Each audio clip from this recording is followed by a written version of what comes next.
Bonjour à tous. Aujourd'hui, nous allons entamer le quatrième chapitre de biochimie. Il s'agit bien évidemment des enzymes. On entreprendra une petite introduction, suivie par la suite de la définition des propriétés, de la structure et enfin du mécanisme. Introduction. Un des principaux rôles des protéines est de servir d'enzymes catalysant les réactions biochimiques. Les enzymes sont utilisées aussi dans le domaine médical comme biomarqueurs de pathologie ou comme cible de diverses thérapeutiques. Alors on parle de biomarqueurs quand il s'agit d'une substance indicatrice d'un état biologique. Définition. Les protéines enzymatiques sont synthétisées par des êtres vivants. Cette synthèse est déterminée génétiquement. Sa conservation dans le génome est favorisée par le besoin qu'éprouve cet être vivant de faire cette réaction. Les enzymes sont des catalyseurs biologiques. On parle de catalyseurs car ils agissent à faible concentration et augmentent les vitesses des réactions chimiques sans en modifier l'équilibre. On expliquera l'augmentation de la vitesse et le taux de concentration par la suite.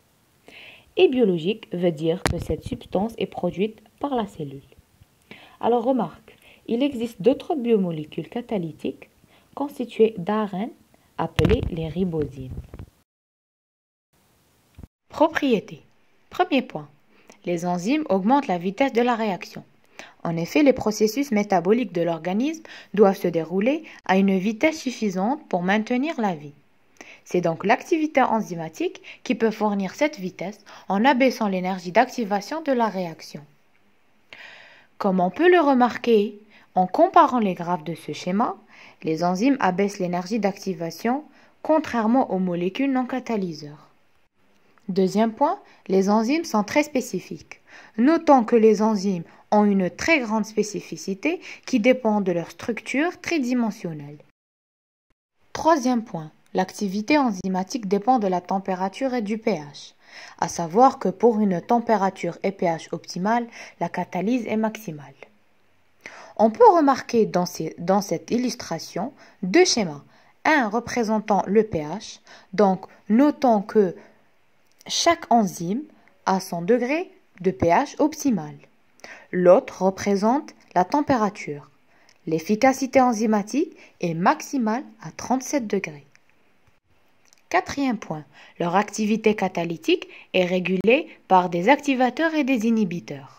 Les activateurs sont des molécules qui augmentent l'activité catalytique, contrairement aux inhibiteurs qui la diminuent. Cinquième point, les enzymes ne sont pas modifiées à la fin de la réaction, bien qu'elles soient liées au substrat et au produit via des liaisons de faible énergie. Sixième et dernier point, elles agissent à faible concentration. Donnons l'exemple suivant. 30 g de pepsine pure peuvent digérer 2 tonnes de blanc d'œuf en quelques heures. Structure. Comme toute protéine, l'enzyme est constituée d'un genre, nombre et séquence d'acides aminés dont dépend la structure et ses propriétés catalytiques, formant de longues chaînes repliées dans l'espace en une structure tertiaire correspondant à l'état natif ou en une structure quaternaire, à savoir que ce sont les deux structures fonctionnelles de l'enzyme. Les enzymes sont aussi des protéines globulaires qui peuvent agir seules ou en complexe de plusieurs enzymes. Donc, on peut constater dans ce schéma qu'un ensemble d'acides aminés peut former des structures dans l'espace différentes. Passons maintenant à l'explication du site actif.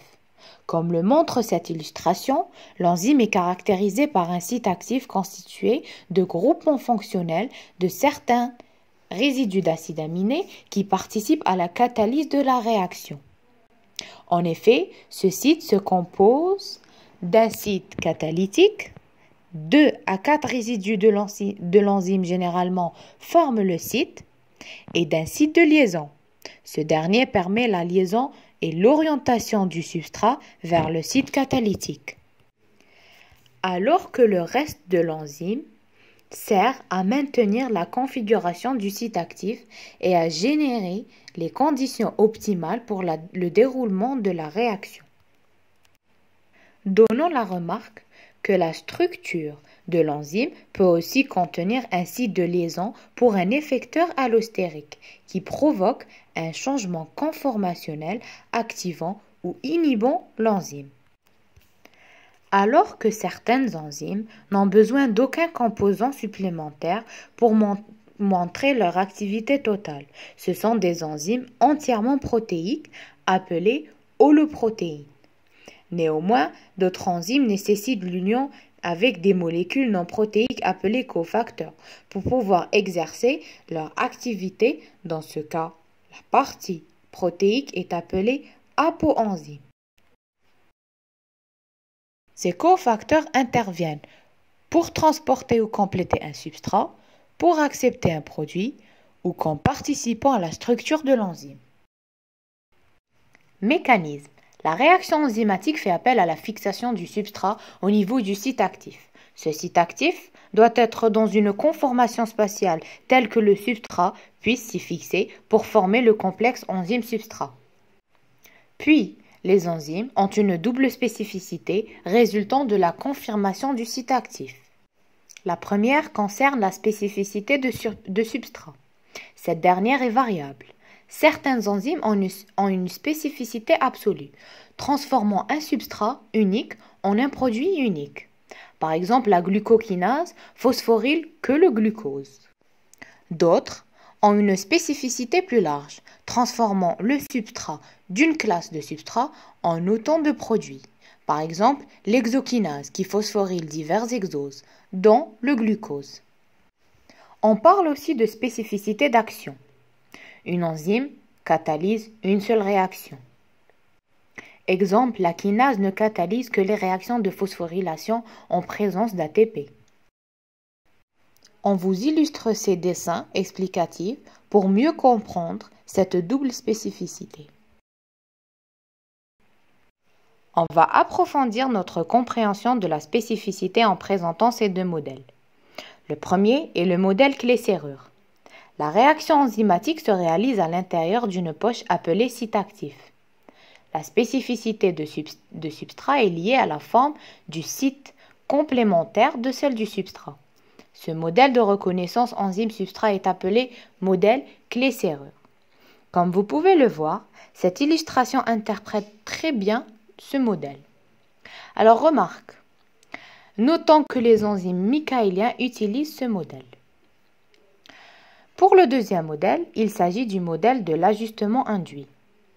L'association enzyme-substrat est permise après une modification de la conformation de l'enzyme induite par l'entrée partielle du substrat.